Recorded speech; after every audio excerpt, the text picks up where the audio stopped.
what sticks in my mind is the soup vomit and just like Malcolm's moment of just like revealing his smarts. I think I was just like, whoa, you know?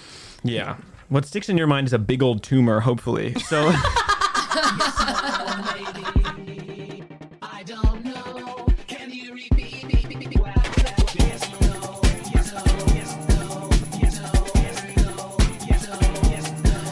Hello, welcome to Yes, No, Maybe. My name is Ryan. And my name is Willa. And we are brother and sister, and we have a podcast about Malcolm in the Middle, and this is that. This is that. This is the one. As they say, is that. Today we're talking about episode 108. It's called Krelboyne Picnic. Krelboyne Picnic. I get like a little nervous every time I say the word Krelboyne because it sounds like it's like a slur.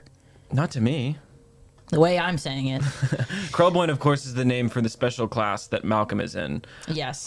Which they call it. They say, welcome to the Krelboyne. I thought it was like a word that like Reese and the bullies call them. But it's like, they're like, no, we're Krelboynes. It's kind of a mystery in the show that's never really talked about that much. They kind of just toss it off with impunity as if we know what that means. Was it a thing in the 90s? Or are we just unaware? No clue. Somebody looked that up. Kaela? Well, no, remember we did look it up. I don't want to hear it. Seymour Krelboyne. Can you shut It's based shut the on hell up? Seymour Krelboyne from... I know it's based on Seymour Krelboyne from Little Shop of Horrors, but the question Well, it doesn't sound like you do. Well, the question is why the creators of Malcolm in the Middle, what's their names? Linwood Boomer. We love your work. We love your work, and we'd love to have you on the pod. And please answer our calls. Please answer our calls, and I'm sorry about that email. All right, so cold open, Hal and Lois are pretending to sleep. Hal pretends to snore. It made me think about me as a child pretending to sleep. When I first pretended to sleep, I remember, doing the... And I remember learning, like, oh, that's what gives away that I'm not actually sleeping, because people don't snore like that, really, when they sleep. Like, what you really have to do is just, like, slow, large breaths and just, like, sometimes a twitch. When did this come in handy? I feel like, for some reason, I feel like pretending to... This sounds dark. This sounds dark, but I feel like pretending to sleep was a big part of my childhood. And that sounds really dark, and that's not what I mean. But I just mean, like, when you're in the car and you want your parents to carry you into the house, you pretend you're asleep. Yeah. Or parents would be like, okay, go to bed. And I'm like, I am, and then I pretend. There's that. Yeah, you know what I hear you. what I'm No, saying? I hear And I you. feel like I would try and convince you I was asleep because it was just funny. Like, it was a prank we'd play. Like, you would just pretend you were asleep. Sure. And I remember you'd just be like, well, you're snoring. You're not actually asleep. And I'd be like, fuck. Well, Willa has done a dreadful job about explaining what this cold open actually is. Well, I was just inserting a little anecdote. Immediate tangent. All you said was they're pretending to sleep. What's happening is that Lois and Hal are in bed, and the boys are. It seems like it's early in the morning, and That's how it appears. the boys are causing a big ruckus in the other room. Much ado. They're breaking shit and they're destroying stuff, and Hal and Lois, neither of them want to get up and deal with it, but then the chaos starts escalating. One of them's like, get the fire extinguisher. So Hal's the one that begrudgingly gets up, and he's like, I'll go deal with it. And then he says, you better be naked by the time I'm back. And she's like, deal. Which, I don't have a lot of... We know they're a horny couple, but there's something nakedly transactional about this, no pun intended, that just haunted me in a way that I can't really articulate. Puritan over here. It was... I don't know. Did you write and down nakedly transactional? No, I didn't. That was a touch too far for you, wasn't it? I don't know what it, I don't know, because I love the Speaking how of the mic, intimate they speaking are. of the mic, love. I love how intimate they are. I do like when they're intimate. I think it's sweet. You love it. You like it. You replay it a lot. No, I don't. But I don't know. I don't know what that was. She was like, deal.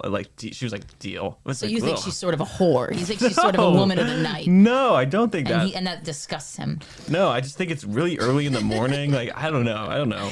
The less we say about this one, the better. Well, frankly. thank you so much for that riveting transcription of the cold open. You're right. I definitely should have gone into detail like you did. Better be naked when I get back. Done. The plot of the episode, basically, there's a Krelboyne picnic that's being held at the school for all the Krelboyne kids. They're going to do basically a talent show where they show off their nerd shit. And all the parents are coming, and Malcolm's really embarrassed because he doesn't really want to reveal to his family how much of a genius he is, and he kind of hasn't throughout the show yet. Like, we haven't really gotten into it. Right. They know he's smart, but they're like, how smart? So the whole family's going to this picnic, and Francis is in town, and Malcolm is especially embarrassed because he doesn't want Malcolm to see how smart he really is. He doesn't want Francis to see. I think Malcolm realizes how smart Malcolm is. Okay. And it really is just like the family's in full force. Like, everybody has their own storyline in this episode. I loved this episode. I mean, it's so like it's similar to the like family reunion episodes we Yeah. get later in the show, where you just see so much of the family dynamic and what makes each one of them unique and how they overlap. And I was gonna say I love an episode that takes place in one location. me too. This school reminds me so much of like old middle school in Yeah. Mill Valley where we grew up. Is that scary? Is somebody gonna like dox us? Blow up the school. The Malcolm in the Middle The subreddit. mods of the Malcolm in the subreddit. Those fickle Fucking bastards. thick-headed Thick-headed dunces dunces. over at Trying to r/Malcolm. shut down our podcast. Fuck you. So yeah, that's and then we've got the picnic goes wrong and Malcolm feels bad and has his heart goes out to Caroline and he decides to show his talent, and that's kind of the whole plot of the episode. Yeah. Wait. I was just kind of trying to do like during the whole episode and then we're gonna go plot by plot as we discussed. Yeah. Did you get my email?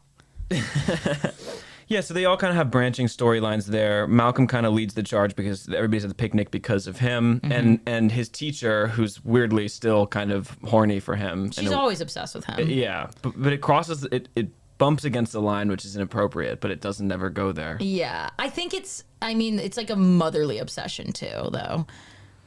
I don't know. I think that she's kind of distinctly like single cat lady.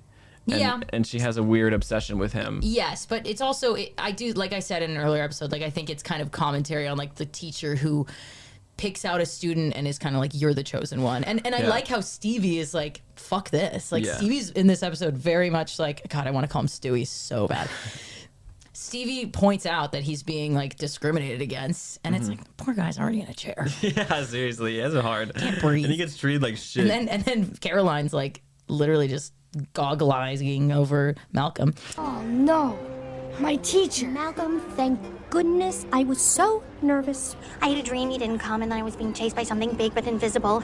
And never mind. Yeah, so basically, like, Caroline and all the Krelboynes are kind of counting on Malcolm's performance, like his talent show, because one, he's really smart, but I also think what's kind of cool is like he's kind of the bridge between the cool people and the nerds, you know, Right. and it's Much like almost I like was. yeah, well, and I don't know about the cool part, but I wouldn't say there was a bridge there, Right. It's sort of like two islands, and you were one of them. And you are the shark in the water, honey. What? So they're all kind of counting on him, and he's really trying to not do his talent show. So he's trying to get out of there, and he's using Francis as a sort of like, let's get out of here, help me leave, like help me get out of the picnic. Francis very quickly finds this girl, thinks is cute, and then he no longer wants to leave the picnic because he has this crush on her. Yeah, Francis is really, it's just like the parents are horny and Francis is horny. Like that's just like their thrusts in life. Okay, pun but let's go intended. through Malcolm's story. So Malcolm starts like doesn't want to go. He uses the soup trick of vomiting in the toilet, like throwing up in the toilet, but it's soup. I remember seeing that as a kid, and like I had an obsession with just like ways to get out of school, or not that I didn't. I liked school fine. I just think I liked the idea of like tricking and deceiving and whatever. So like I remember the soup trick. I was like, oh, I should do that, because one time Mom put the thermometer on my tongue. Was like, okay, wait a couple minutes and we'll see what your temperature is. I like walked out of the room casually, and then I went to a light and I held the thermometer against the light bulb, and it heated up to like 102 or something, and then I put it back in my mouth, went back to my mom. She was like, oh my God, like you're staying home. One And- time in middle school, I lied about being sick because I wanted to go home, and I really felt completely fine. I just didn't want to be there. So I went to the principal's office, and I was like, I feel really sick. And they're like, yeah, wow, you look really bad. And I was like, what the fuck? Oh, poor baby. Yeah, I'm sick. No, you're grounded for pouring perfectly good vegetable soup in the toilet. And you owe me 49 cents. Reese is excited about being at the picnic because he wants to kick some ass, and there's a whole bunch of nerds there. I love it. I love it, but also it's like, what a piece of shit. He's such an He's evil such an person. evil bastard. It's awesome. It's so cruel. And the episode begins with Reese punching Malcolm in the face Yeah. because they have to make him go to the picnic, which is just so cruel. Yeah, we never did like direct punches to each other's faces. I No. feel like it was always like kicks, trips, slap 5 stars. Never punches in the face. I mean, No, yeah. that's another level. Maybe if I had brothers, we would do that, but Yeah. who knows? Oh! Oh!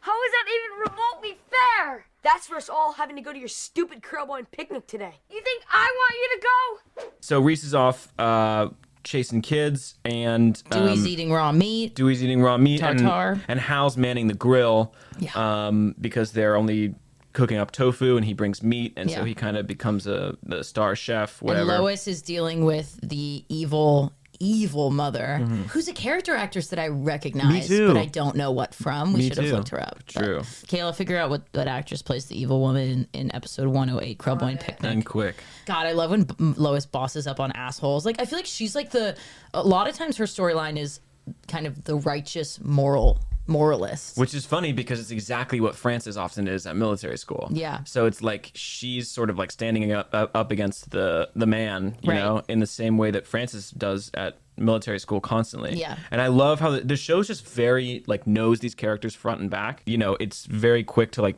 have them act in very similar ways. Like there's such connective tissue between all of them. Right. And I love it. It's true. I like when Dewey gets scared. No, that's not even. Who is that? Kaela just showed a woman on her phone that's not her. Don't know who that is. What the hell? She was in the episode, so. Well, you didn't watch it, did you? That's probably. You're not talking into the mic, Kaela. I didn't watch these last 2 episodes because I didn't have time. Oh. Cut this from the. Cut. So, yeah, there's a moment where Caroline scares Dewey. She's like, hi, are you excited for the circus? And Dewey hugs Hal's leg, and Hal goes, little lower, son. Yeah. Big hog. Yeah, that's true. That's true.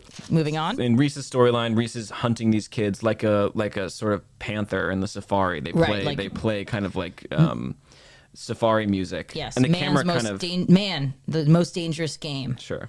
Yeah, that's her. Nope, that's Caroline. Oh. Straight up Caroline. Oh yeah. Kayla just give us the wrong. Kayla, it's fine. You don't need to. You didn't watch the episode. Yeah, it's fine. So Reese is hunting. She looks like a bitch.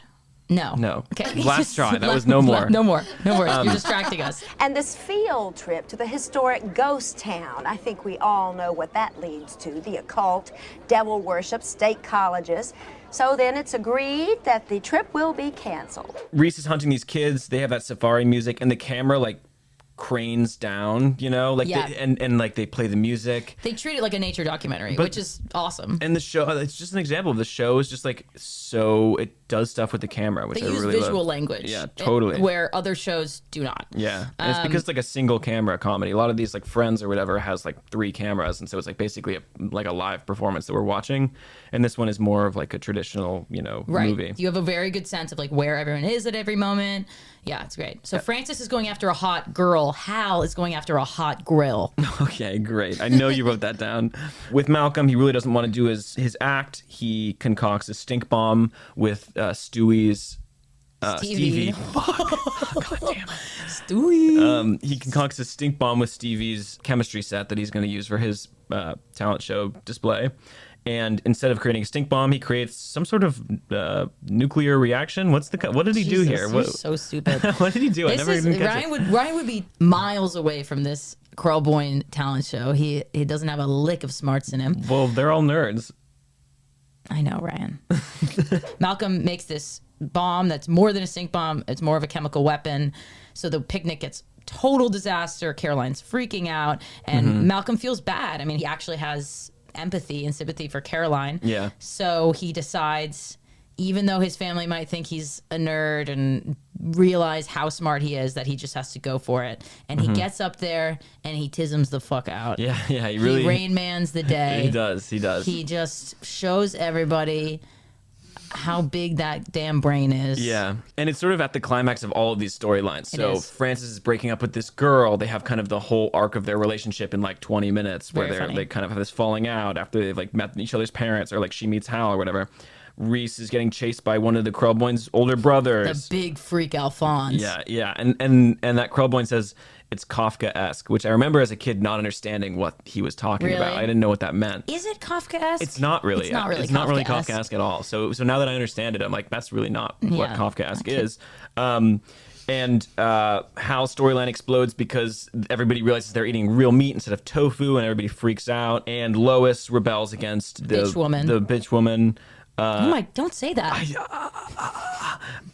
and It's awesome that she drops a bomb in this like social strata of the PTA moms. Like, you know, just does anyone actually agree with this woman? And the woman speaks up, and the bitch woman calls her Phyllis, and she's like, "That's not even my name." It's great. So all these storylines are colliding, and then Malcolm gets up on stage and wows everybody with his credit card thing, where he has two people show him his credit cards. And he recites the exact numbers, and then he adds them and multiplies and squares them and multiplies by pi and whatever. It's a really great moment. And the camera is like above him, looking down. He's like looking into the heavens. Right. I like how they shot that. Yeah. Yeah. If you add the individual digits on each card, you get 74 and 66. If you multiply those numbers, you get 4,884. How do we even know he's right? Oh, he's right. Lest we forget, Dewey's dropping meat farts. Yeah, he is. Dewey's dropping red meat farts, which you had earlier apparently because you had a burger last night. No. He texted us, "I'm gonna be late, tummy." That's all I said, and I spared you the details, and let's not divulge it now. There's a digital footprint here that I am uncomfortable with. And I heard the other day that 60% of websites from the year 2004 are no longer on the internet. And God, I hope that in 20 years, this one has been eliminated. I was like, where are you going with this? This is meat. We're eating meat. Oh my God. Okay, another moment I want to shout out is when that nerd's braces go to the magnet. So funny. I remember that so well as a kid. And you know what's great is they never explain that it's because of his braces, which is so like he never says my braces or anything. You just kind of have to put it together, which is great. And that's like a lesser show would have spelled that out. And speaking about that, like in the end of this episode, after Malcolm kind of saves the day by bossing up on everybody with his autism. They all get in the car, and Malcolm is like ashamed because he's thinking that everybody's like his whole family's gonna call him a nerd or think he's weird or like ostracize him, and they are kind of uncomfortable by it. Like there's a beat. There's a beat where they're like, "This is strange." He's but like, then, "Is Malcolm a robot?" Yeah, and then the family starts kind of back to their banter. They're shitting on Malcolm. Francis breaks the ice. Francis breaks the ice by being like, "How many fingers?" And he holds up middle finger, which they don't show. Are they not allowed to show? No, that's not what he's doing. Yes, it is. He goes, "How many fingers?" I think he's covering his hand, and the idea is that, like, how many fingers am I holding up? And it's like, you wouldn't be able to know that. No, it's how many fingers, and he goes like this, and everyone laughs. I don't think that that's true. But audience, you decide. Okay. Audience, you know what to do. And so they start kind of giving him shit, and it's this kind of wholesome moment where it's like, even though he's really smart, like, he's still... You know, one of the family. Yeah, you wonder if Hal and Lois are also just like, as parents, like, wow, like, yeah, we have this child that's unbelievably intelligent, and you know, if they weren't putting pressure on him before, they're gonna start doing it even more now. And I think a lesser show would have had a moment where they're like, "We're so proud of you, and we love you no matter what." Yeah, but it's with like, the music. That's not what this isn't a very sentimental show.